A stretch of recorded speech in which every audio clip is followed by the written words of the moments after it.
With former Penn State tight end Adam Brenneman and CBS Sports college football insider Richard Johnson. You guys both know I am a massive Ohio State fan. Julian Sayin was rattled in this game, sacked 5 times. But my goodness, Adam, Fernando Mendoza, 2:30 to play in this game.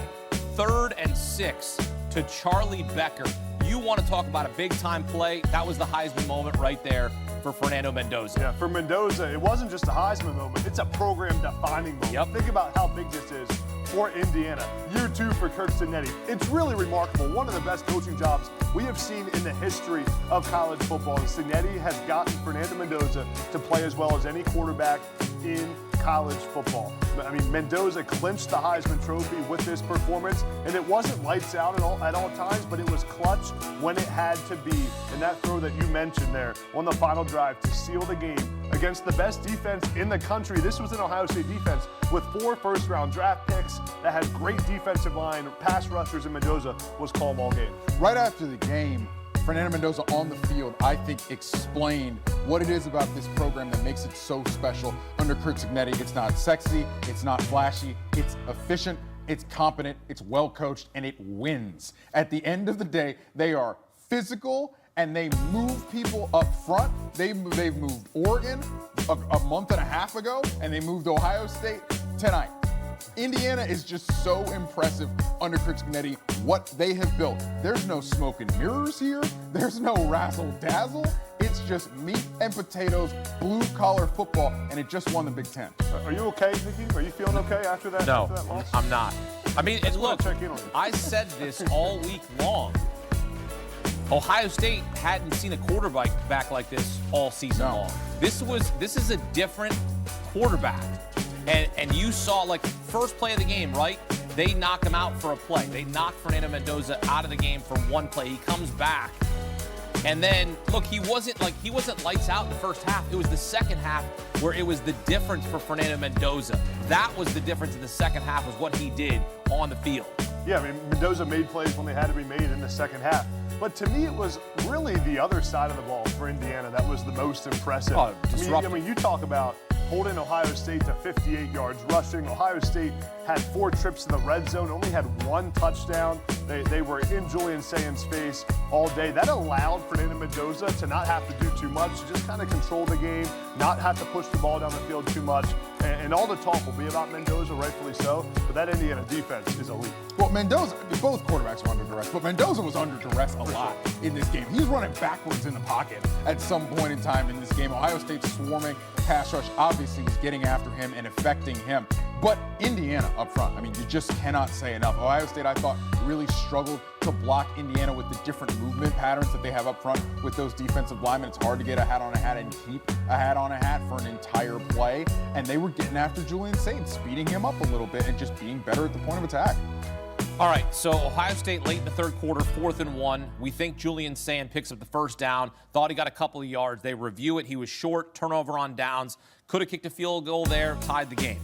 Then 4th and 1 in the fourth quarter, 27 yards out. It's a chip shot for Jayden Fielding, and he just shanked it. I mean, sometimes you need in these big games, you need a little bit of luck. And Indiana dominated on the defensive line. I get it. They sacked Julian Sayin, but for that field goal to get missed from 27 yards, and I know Radich missed a field goal earlier in the game as well, but that moment right there, that was massive, missing the field goal, because now you're putting all the pressure back on your defense to shut it down. Yeah, it was Ohio State's chance to tie the game. I mean, I can't believe he missed that field goal. Neither can I. But to be honest, I think that's a mistake by Ryan Day. Let's think about the situation. It's 4th down and 1. Okay, you're in the red zone. You have Julian Sayin at quarterback.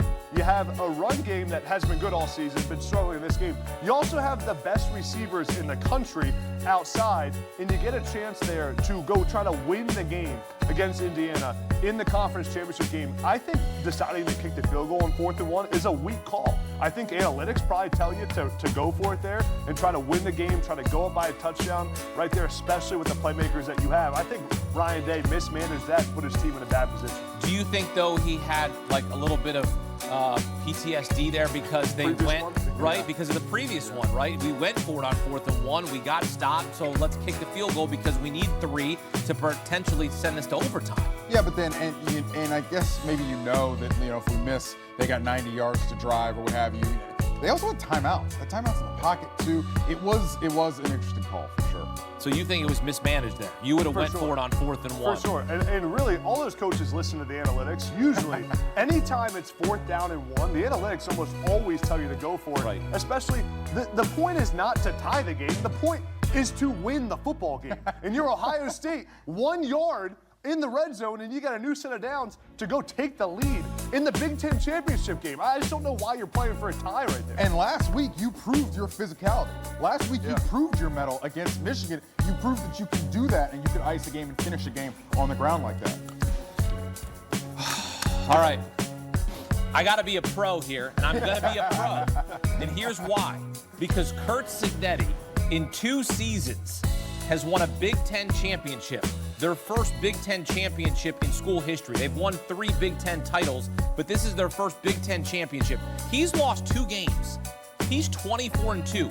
They lost last season to Ohio State, then they lost to Notre Dame in the first round of the college football playoff. This team is better than the one from 1 year ago, and this team is nasty because this was 1 versus 2 in terms of defense. Ohio State gets all the credit for defense, less than 7 points per game, right, or 8 points per game.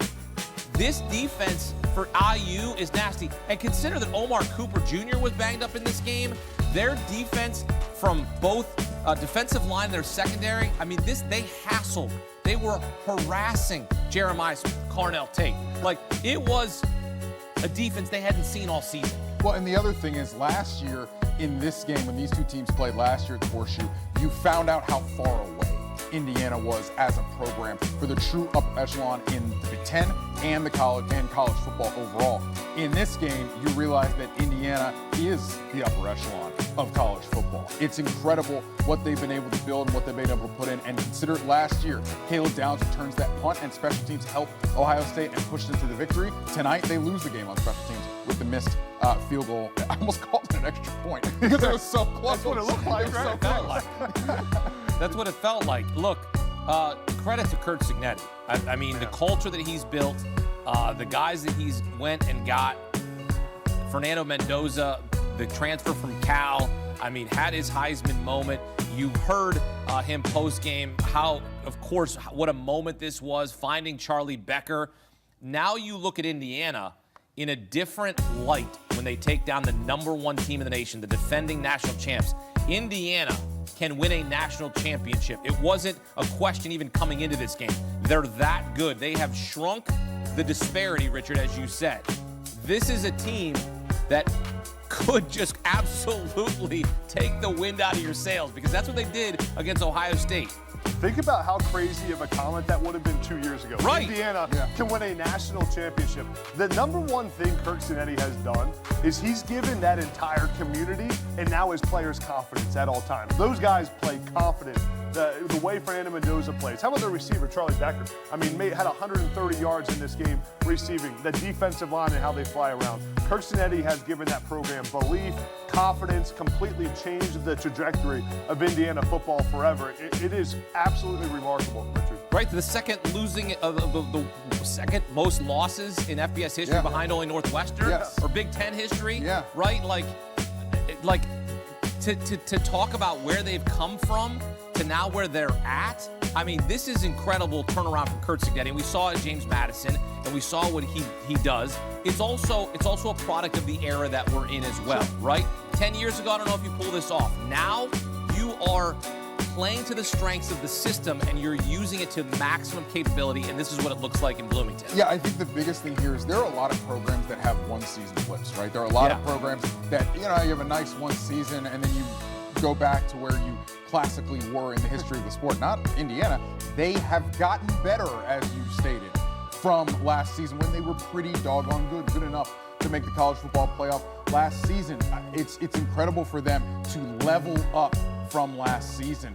Walking off the field in South Bend last season, Curt Cignetti and athletic director Scott Dolson were already talking amongst themselves about what they needed to make sure that they could take the next step. That's what Dolson told me back in October. And hey, they have absolutely paid off those investments. 100%. My favorite thing is that Cignetti doubled down and is staying at Indiana. Yeah. I mean, when it's a great signal that when you get the resources at the highest level, when you invest and there's alignment in your administration, man, you can win and compete for a national title. I think a lot of programs around the country can learn from what Indiana's done. The other thing he's done, though, Cignetti has brought an elite coaching staff with him as well. I mean, how about Brian Haynes, the defensive coordinator for Indiana? It's time he gets some more love too, because what he just did against the best receivers in the country and Julian Sayin and had him seeing chaos back there at quarterback is really impressive. Brought a great coaching staff with him, kept that great coaching staff together. Only one coach from last year is not with them this year. This wild, crazy coaching carousel we've been through, unlike any coaching carousel. You didn't hear anything about the Indiana assistant coaches on that coaching carousel.